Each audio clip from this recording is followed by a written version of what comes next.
ఇక మేధో నక్సల్స్తో ముప్పు, హింస అరాజకత్వ పునరుద్ధరణకు ప్రయత్నిస్తున్నారు.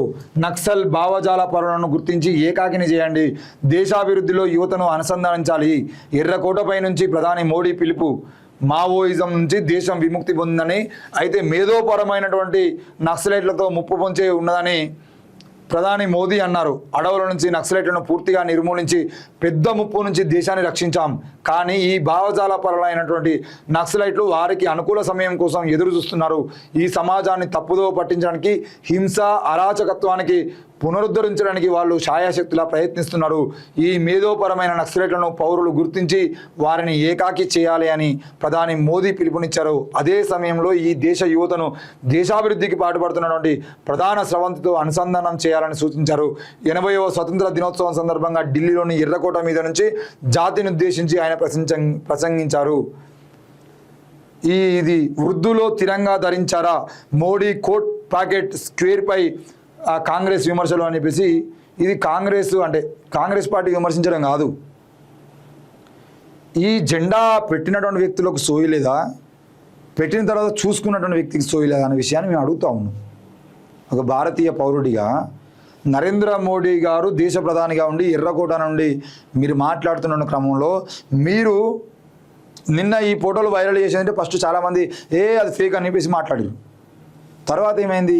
ఈరోజు అన్ని పత్రికల్లో ప్రధాన వార్త ఇదే కదా. అన్ని పత్రికల్లో వచ్చింది వార్త. కేవలం ఈరోజు మళ్ళీ దిశ పత్రికలో వచ్చింది, లేదంటే ఇంకో పత్రికలో వచ్చింది అనేటువంటి ముచ్చట ఏం లేదు. నమస్తే తెలంగాణ రౌండ్ అప్ చేసి మరీ చూసిరు. దేశంలో దిమాగీ నక్సల్స్, అడవుల్లోని సాయుధ నక్సల్స్ ఏరిపాయడంలో మా ప్రభుత్వం విజయవంతమైంది. అయితే దేశంలో దిమాగీ నక్సల్స్ మిగిలి ఉన్నారు, వారు అవకాశం కోసం ఎదురు చూస్తున్నారని ప్రధాని మోదీ పేర్కొన్నారు. అయితే ఎర్రకోట నుంచి శనివారం జాతిని ఉద్దేశించి చేసిన 15 ఆగస్టు వేడుకల ప్రసంగంలో ఆయన ఈ వ్యాఖ్యలు చేశారనిపిసి మనం చూస్తున్నాం. ఆ వేడుకల్లో ఆయన భారతదేశ జాతీయ పతాకానికి సంబంధించినటువంటి పెట్టుకున్న ఏదైతే ఉందో ఆ స్క్వేర్, దాన్ని తికమగా పెట్టుకున్నారా అనేది చాలా క్లియర్గా కనబడుతుంది. అయితే ఇది కూడా వేరే దేశానికి సంబంధించిన జెండా. మరి మీరు ఇండియాకు సంబంధించిన దాంట్లో పాల్గొన్నారా, వేరే దేశానికి సంబంధించిన స్వతంత్ర ఉద్యమంలో అంటే స్వాతంత్ర దినోత్సవంలో పాల్గొన్నారా? ఏం జరుగుతుంది అసలు? కనీసం మీరు పెట్టుకున్నటువంటి మీ జేబు బ్యాడ్జీలను కూడా చూసుకునేటువంటి పరిస్థితుల్లో మీరు ఉన్నప్పుడు దేశాన్ని ఏం పాలిస్తున్నారు? ఇంకా దిమాగీ నక్సల్స్ అంట. దిమాగీ నక్సల్స్ ఉన్నారంటే దేశంలో వాళ్ళని ఏరిపారేయాలన్నట. ఎవరే? జేఎన్యూలో ప్రభుత్వాన్ని ప్రశ్నించే వాళ్ళు దిమాగీ నక్సల్సా? ఎవరు దిమాగీ నక్సల్స్? మీ ప్రభుత్వాలను ప్రశ్నిస్తున్న వాళ్ళు, మీ ప్రభుత్వాలు తీసుకున్న పథకాల మీద అన్వేషిస్తున్న వాళ్ళు, వాటికి సంబంధించినటువంటి నిజాలను బయట పెడుతున్నటువంటి వాళ్ళు, ఎన్నికల సమయంలోనే ఈ దేశంలో బాంబులు ఎందుకు పేలుతున్నాయని అడుగుతున్న వాళ్ళు, మీరు వచ్చినటువంటి 12 ఏళ్లలో దేశానికి చేసింది ఏమిటి అని చెప్పేసి అడుగుతున్నటువంటి వాళ్ళు, వీళ్ళు దిమాగీ నక్సల్సా? ప్రశ్నించే ప్రతి గొంతుగా దిమాగీ నక్సల్సేనా? నక్సల్స్ అయిపోయారు.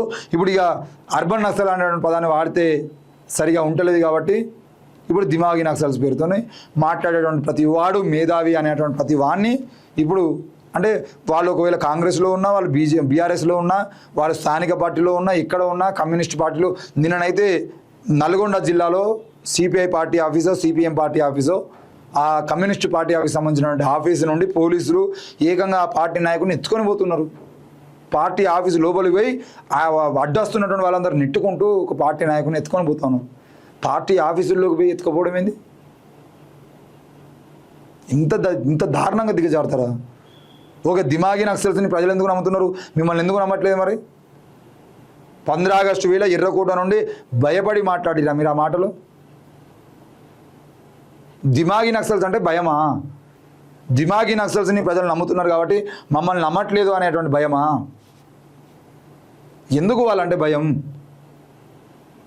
సమానం చెప్పండి.